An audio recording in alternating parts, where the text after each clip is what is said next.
Lakshmi S Swaminathan उर्फ लक्ष्मी सहगल या पेशाने डॉक्टर होत्या.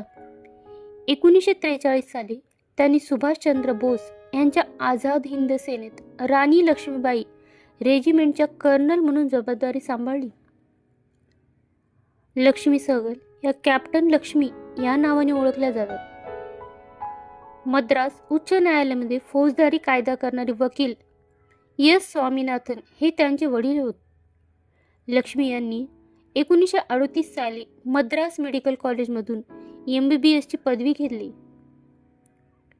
1 वर्षानंतर त्यांनी स्त्रीरोगतज्ञ आणि प्रसूतीशास्त्रात पदविका मिळाली.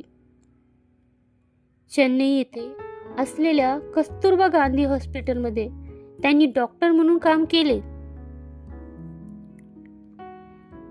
कॅप्टन लक्ष्मी या आझाद हिंद सेनेच्या झाशी राणी पथकाच्या प्रमुख कॅप्टन होत्या. 1943 ऑक्टोबरमध्ये यांना सुभाषचंद्र बोस यांच्या आझाद हिंद सेनेच्या महिला पथकाचे प्रमुख पद देण्यात आले. या पथकात त्यावेळी 185 स्त्रिया सैनिक होत्या. हा आकडा नंतर 2000 वर पोहोचला. पिस्तूल, बंदूक, मशीन गन्स यासारखी शस्त्रे वापरण्याचे शिक्षण या स्त्रियांना दिले जाई.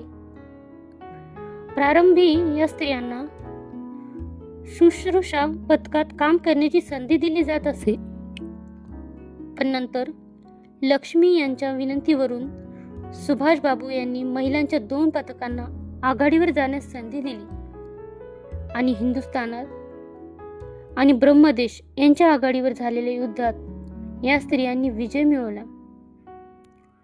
नंतर आझाद हिंद सेना माघार घेत असता यांच्या फौजेने निकराचा लढा दिला आणि सुभाष बाबू यांना निसटून जाण्याची संधी दिली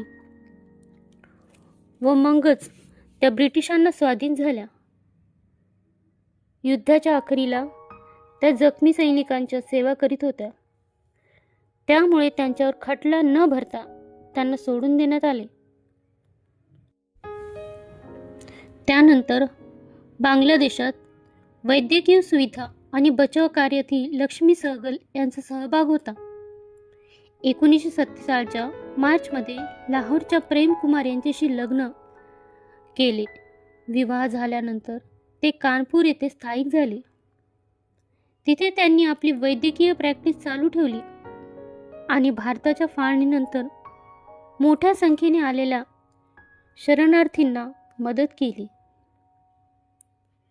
सुभाषिनी अली आणि अनिसा पुरी या कॅप्टन लक्ष्मी यांच्या 2 मुली.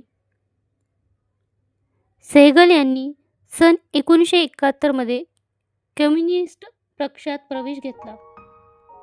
त्या भारतीय राज्यसभेच्या सदस्यही होत्या. आझाद हिंद सेनेत काम करण्याबरोबरच वैद्यकीय आणि सामाजिक क्षेत्रात कॅप्टन सहगल यांनी भरीव कामगिरी केली.